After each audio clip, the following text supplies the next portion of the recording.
नमस्कार दोस्तों। एक शेर है, हम मुसाफिर हैं गर्दे सफर हैं मगर ए सब हिज्र, हम कोई बच्चे नहीं जो अभी आंसुओं में नहा कर गए और अभी मुस्कुराते पलट जाएंगे। गुलाम हुसैन साजिद साहब का ये शेर है और हमारे एक मित्र हैं डॉक्टर विजय शंकर सिंह, पूर्व आईपीएस ऑफिसर हैं, उन्होंने इसको शेयर किया तो उसके कारण मैं इससे वाकिफ हुआ। आपको बताइए, इतना बेहतरीन तरीके से इस शेर ने बहुत सारी बातें कही हैं। उन बातों पर मैं शुरुआत करूं उसके पहले एक आग्रह करूंगा कि मैंने ये चैनल लोकतंत्र के लिए शुरू किया है। लोकतंत्र की आवाज मौजूदा जो मेन स्ट्रीम मीडिया है वो दबा रहा है, छिपा रहा है, सच को छिपाता है, सच को नहीं दिखाता है। आज के मैं सारे अखबार पढ़ रहा था और मैंने देखा प्रधानमंत्री ने त्रिपुरा में भाषण दिया तो तमाम अखबारों में वो लीड था, लेकिन कल ही नेता प्रतिपक्ष मल्लिकार्जुन खड़गे ने उसी तरह से एक रैली संबोधित की जो चुनावी नहीं थी। वो चुनावी नहीं थी, वो झारखंड में थी और उसमें बड़े अच्छे पॉइंटों पर उन्होंने चर्चा की और उस रैली का इतना सा सिंगल कॉलम भी जगह नहीं, संक्षिप्त में भी जगह नहीं, किसी अखबार में नहीं।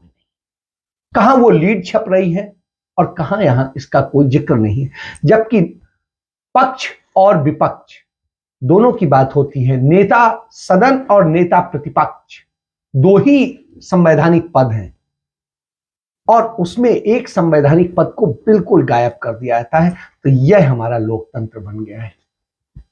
तो ऐसी स्थिति में सच दिखाना, सच बताना एक बहुत बड़ी चुनौती है और उसके लिए मैंने बहुत कुछ छोड़ा है और उसकी लड़ाई लड़ रहा हूं। और आपसे सिर्फ इतना आग्रह है कि यदि आपने चैनल सब्सक्राइब नहीं किया है तो उसे जरूर सब्सक्राइब करें और यदि आपको हमारे वीडियो अच्छे लगते हैं, सही लगता है, तथ्यात्मक लगता है तो उसे अधिक से अधिक लोगों तक शेयर करें, क्योंकि बगैर तथ्य के मैं कुछ करता नहीं हूं। क्योंकि इस सरकार में जानते हैं, प्रशंसा में कुछ भी झूठ बोल दो, लेकिन यदि सच में कहीं कोई गलती धोखे से हो जाएगी तो यह सरकार छोड़ती नहीं है। यह बात आप सब बड़ी अच्छी तरीके से जानते हैं। तो चलिए चर्चा को आगे बढ़ाते हैं, शुरुआत करते हैं। शुरुआत इसी बात से, पहला सवाल है कि क्या प्रधानमंत्री इस देश के लिए डिजास्टर बन गए हैं? शायद हां। क्या प्रधानमंत्री उत्तर प्रदेश, जहां से वो सांसद है वाराणसी, उसके लिए डिजास्टर बन गए हैं? उत्तर प्रदेश के लिए डिजास्टर बन गए हैं? फिर जवाब आएगा शायद हां। और उसके बाद में तीसरा सवाल कि क्या प्रधानमंत्री धंधेबाजों के, काला धन सफेद करने वालों के और उद्योगपतियों के, व्यापारियों के एजेंट बन गए हैं? फिर यही जवाब आएगा शायद हां। मैं ये जो तीन सवाल आपसे मैंने कहे, इन तीन सवाल पर ही चर्चा करूंगा। सबसे पहले मैं चर्चा करूंगा कि उत्तर प्रदेश की। उत्तर प्रदेश एक वो प्रदेश माना जाता है जो हिंदू मैथोलॉजी में, जिसका नाम लेकर ये लोग सत्ता में आए, उस हिंदू मैथोलॉजी के लिए जाना जाता है और उसमें सबसे पवित्र यदि कुछ माना जाता है तो वो गंगा को माना जाता है। खुद प्रधानमंत्री जब पहुंचे थे तो उन्होंने कहा था, मुझे मां गंगा ने बुलाया है। लेकिन आज वो क्या कर रहे हैं? आज उस वाराणसी में नमामि गंगे जो परियोजना उन्होंने शुरू की और कई हजार करोड़ की यह परियोजना शुरू की गई थी और इस परियोजना में पैसा भी खर्च हो गया, लेकिन हुआ कुछ नहीं। अब जब दोबारा 5 साल के लिए चुने गए तो फिर इसके लिए 20,000 करोड़ रुपया रखा गया। पहले 25,000 करोड़ रुपया खर्च कर दिया गया और उसके बाद में 20,000 करोड़। अभी मैं सिर्फ इसी उनके 5 साल के कार्यकाल पे बात करूंगा जो अभी 3 साल हुआ है। तो आप ये समझिए कि 4 साल हुआ, तो जो ये तकरीबन 4 साल हो रहा है और इस 4 साल में उन्होंने क्या किया उस पे बात करें कि 20,000 करोड़ रुपया का जो ये प्रोजेक्ट है इनका, इसमें किया गया था कि कैसे गंगा को शुद्धिकरण करना है और उसको इस तरह से करना है कि वो पूरी तरीके से एक स्वच्छ निर्मल गंगा बने। तो जो निर्मल गंगा की बात होती थी तो उसको लेकर के था, और इसके लिए संयुक्त राष्ट्र संघ से लेकर सबसे परामर्श किया गया, सारी चीजें चर्चाएं और सब कुछ करने के बाद में किया गया। लेकिन आज हो क्या रहा है?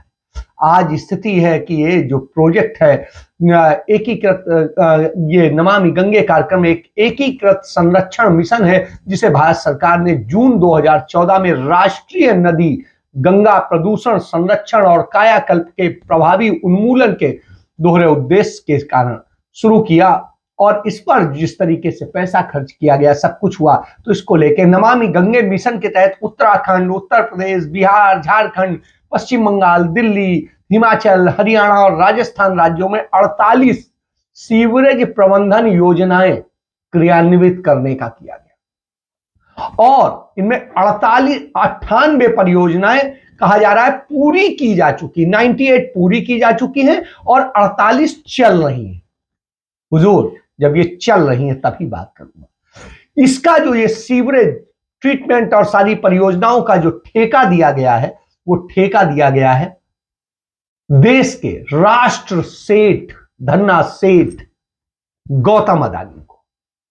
और गौतम अदानी को दिया गया तो उनके लिए इसमें छूट का एक प्रावधान किया गया कि यदि बगैर ट्रीटेड पानी भी वो छोड़ देते हैं अपने प्लांट से तो कोई फर्क नहीं पड़ता, उन पर कोई कार्रवाई नहीं हो सकती। तो आप समझ सकते हैं कि किस तरीके से, मतलब वो कोई सफाई ना करें। यही वजह है कि गंगा की दशा क्या है।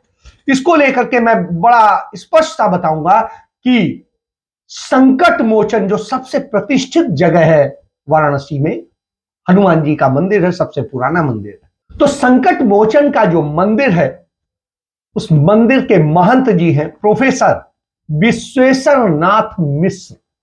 और विश्वेश्वर नाथ मिश्र जी जो हैं वो बीएचयू आईआईटी में प्रोफेसर हैं इलेक्ट्रॉनिक्स डिपार्टमेंट के, और बाकी आपके बारे में बता ही दिया। उसके अलावा वो दुनिया के कम से कम 50 देशों में लेक्चर देने जाते हैं।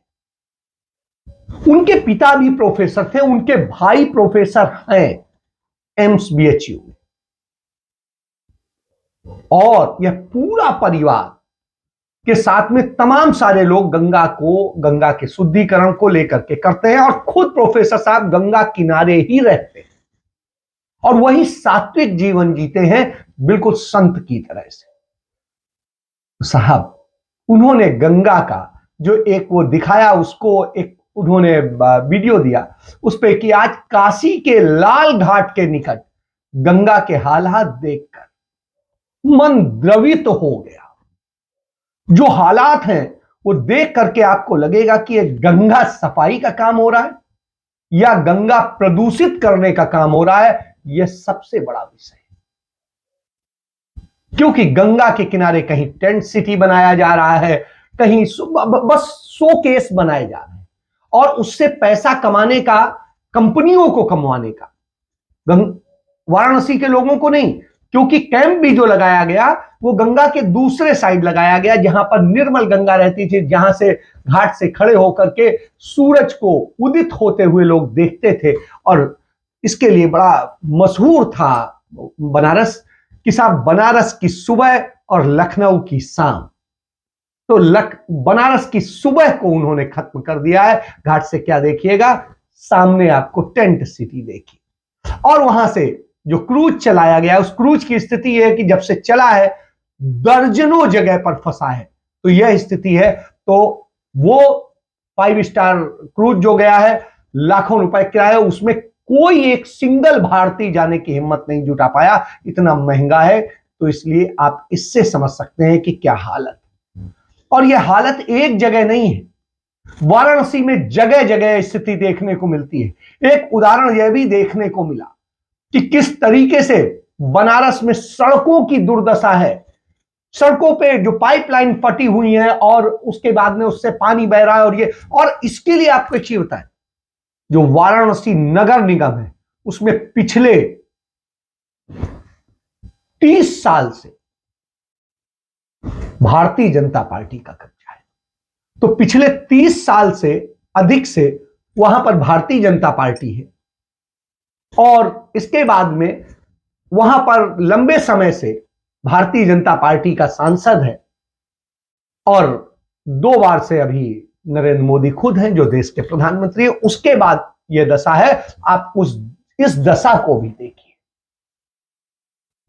इसके बाद आपसे एक ही बात कहें कि वाराणसी में जो गंगा की हालत है उसको जानने के लिए ऑस्ट्रेलिया के छात्र आए और उन्होंने गंगा के स्थितियों को देखा और तुलसी घाट में जाकर संकट मोचन के महंत जी से मिले और उसके बाद में उन्होंने देख के जो उन्होंने दुख व्यक्त किया उसके बाद में लगा, क्योंकि गंगा का जो फाउंडेशन है, संकट मोचन का फाउंडेशन है, उस सब के चेयरमैन है वो, और वो सदैव इस बात के लिए सोचते हैं, गंगा को लेकर सदैव चिंतित रहते हैं। तो ये स्थिति है।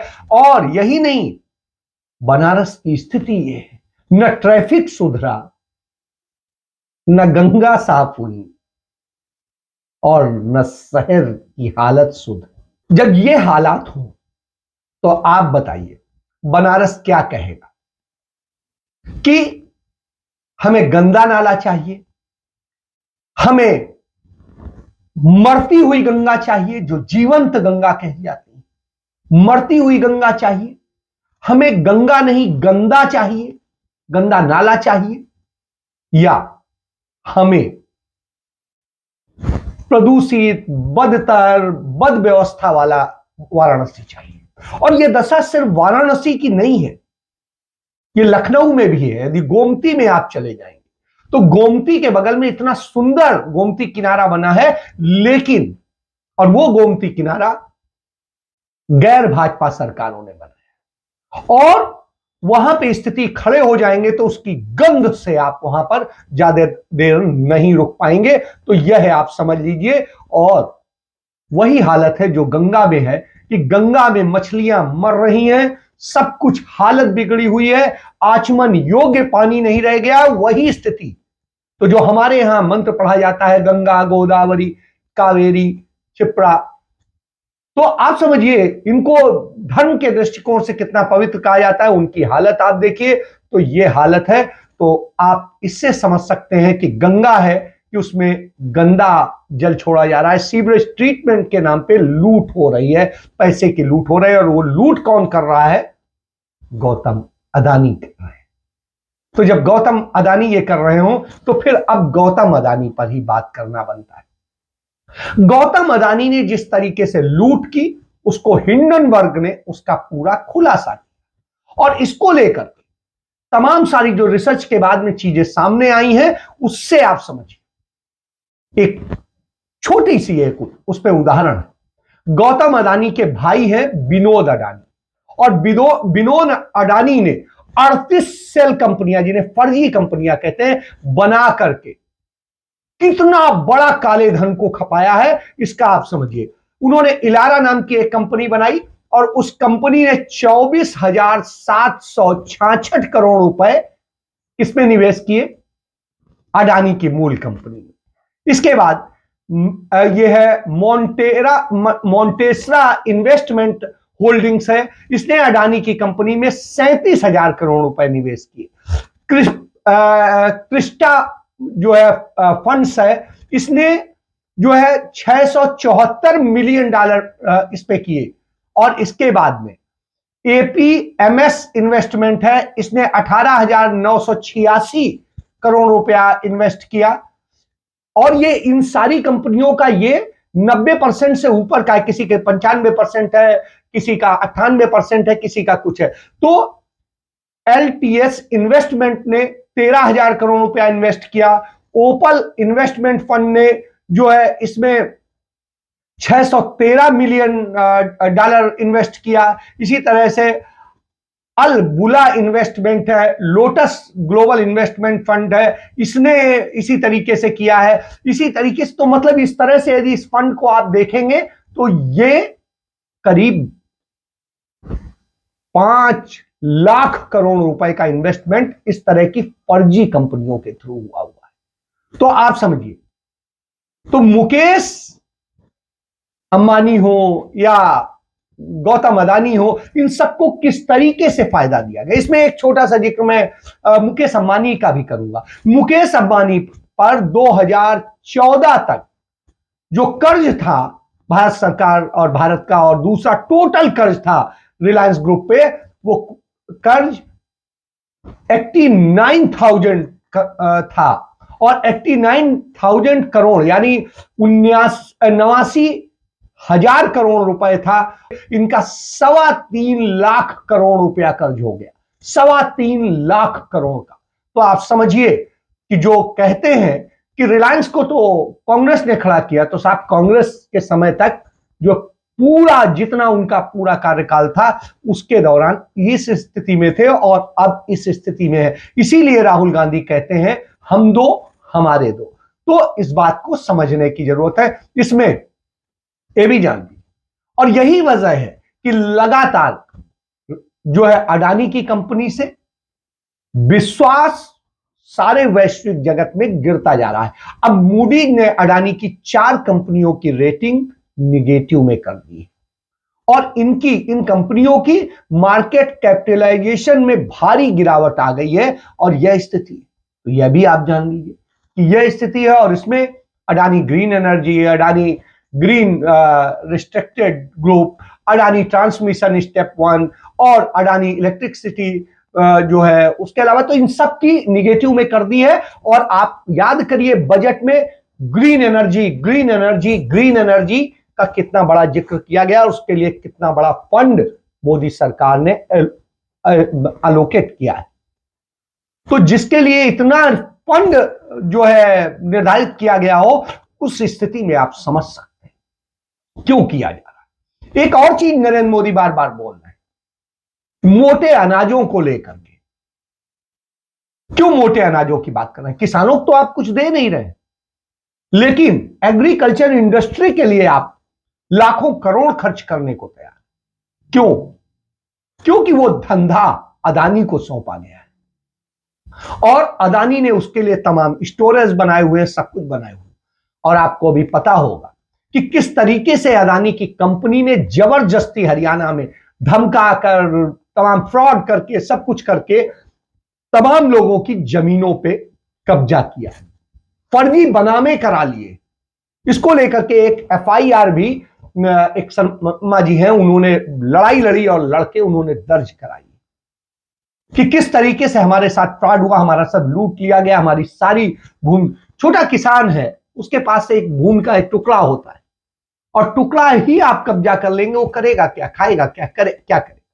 तो आप समझिए इस तरीके से किया जा रहा है। तो ये है, और अडानी ग्रुप के उसमें लगातार गिरावट आ रही। इनके नेटवर्थ जो है गिर के करीब 5 लाख करोड़ रुपया से ऊपर का गिर चुका है, और इसके बाद में उसमें कहीं पर स्थिरता नहीं दिखाई दे रही है। तो इससे आप समझ सकते हैं फोर्ब्स के रियल टाइम बिलियनियर्स लिस्ट में वो खिसक करके अब 20 के आसपास पहुंच गए हैं, 22 नंबर पे पहुंच गए।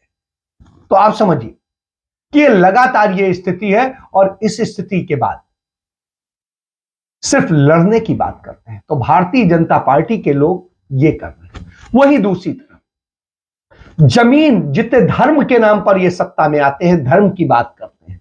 और धर्म की स्थिति यह है कि इन्होंने जिस तरीके से पूंजीपतियों को सब सौंपने का काम किया, और उसके चक्कर में जिस तरीके से खनन हुआ, जिस तरीके से गंगा और दूसरी जगहों पर जिस तरह से पूरा सौंपा गया और बर्बाद किया जा रहा है, उसका नतीजा है कि वाराणसी में घाट तक धस रहे हैं, ढह रहे हैं। तो इससे आप समझ सकते हैं कि क्या स्थिति है। आपने जोशीमठ का देखा, जोशीमठ के अलावा उत्तराखंड के तमाम जगह पे यह स्थिति है, गंगोत्री से लेकर के तमाम जगह, और इसी तरीके से धसना जारी। तो यह स्थिति है। अब तो जम्मू कश्मीर में भी वो शुरू हो गया है, क्योंकि अंधाधुन खुद आपने खदान शुरू कर दी है, तमाम जो खनन शुरू कर दिया है, और उसका नतीजा यह है कि पूरा देश उसी खड्ड में जा रहा है। तो आप कहते थे हम खड्डे भर रहे हैं, आप गड्ढे नहीं भर रहे हैं, बल्कि आप गड्ढे इतने गहरे कर रहे हैं कि उन्हें भरना किसी के लिए भी मुश्किल हो जाएगा। तो यह स्थिति है क्योंकि आप चंद पूंजीपतियों को लाभ देना चाहते हैं, और यही वजह है ये सारी स्थितियां आ रही हैं, सामने आ रही हैं, इसलिए सारी चिंता बनती है और चिंता होनी भी चाहिए। संसद से लेके सड़क तक आप यही कर रहे हैं। संसद में रजनी पाटिल जो राज्यसभा सदस्य हैं और जम्मू कश्मीर के प्रभारी हैं कांग्रेस पार्टी की, उनको जिस तरीके से उनको पूरे जो ये सत्र है इसके लिए उन्हें सस्पेंड कर दिया गया, इतना अवैध तरीके से किया गया है कि आप इसको समझ सकते हैं कि संविधान नहीं, कहीं कुछ नहीं, विपक्ष को रहने नहीं देना है, विपक्ष को डरा के रखना है, यह कोशिश है। लेकिन कांग्रेस पार्टी है कि लगातार बोल रही है, लड़ रही है, और उसको लेकर जो संविधानविद हैं अभिषेक मनु सिंघवी, उन्होंने इसको लेकर के बहुत बेहतर तरीके से बताया कि रहा हूं कि भाजपा द्वारा संस्थानों की हत्या का देश झेल रहा है दंश। भाजपा द्वारा संस्थानों की हत्या का देश झेल रहा है दंश। अब वो संसद को मार रही ऑपोजिशन की भाषणों के अंश काट रहे हैं। ये एक नया तरीका निकाला गया है गैरतांत्रिक, अगणतांत्रिक व्यवहार का। भाजपा को लगता है कि विपक्ष के बिना वो चला लेगी देश। कांग्रेस की आवाज को दबाने के लिए नए नियम बनाए जा रहे हैं जिसके द्वारा वो ये कर सके। इस तानाशाही, इस निरंकुशता का चेहरा पिछले कुछ दिनों में संसद में बड़े नंगे रूप से दिखा है इस सत्तारूढ़ पार्टी और इस सरकार का, जिसने बार बार, चाहे वो श्री राहुल गांधी के स्पीच के बड़े बड़े हिस्सों में शब्द निकालने की प्रक्रिया हो, शब्दों को निष्कासित करने की प्रक्रिया हो एक्सपंक्शन की, या वही प्रक्रिया हो माननीय श्री मल्लिकार्जुन खड़गे जी के वक्तव्य से, या कुछ हद तक जयराम रमेश जी के वक्तव्य से भी, और उसके बाद मिस रजनी पाटिल के निलंबित होने की प्रक्रिया। मैं आपको इन सबको बहुत संक्षेप में बताना चाहता हूं, लेकिन बात सिंपल सरल ये है कि अब संसद में भी ये सरकार और ये सत्तारूढ़ पार्टी ये डराने की, धमकाने की, अत्याचार गणतांत्रिक नियमों के साथ, संविधान के साथ, उसूलों के साथ करने की प्रक्रिया शुरू करने में जुट गई है। वो नहीं चाहते कि संसद सहमति से चले, समन्वय से चले। वो चाहते हैं टकराव हो और टकराव से चले।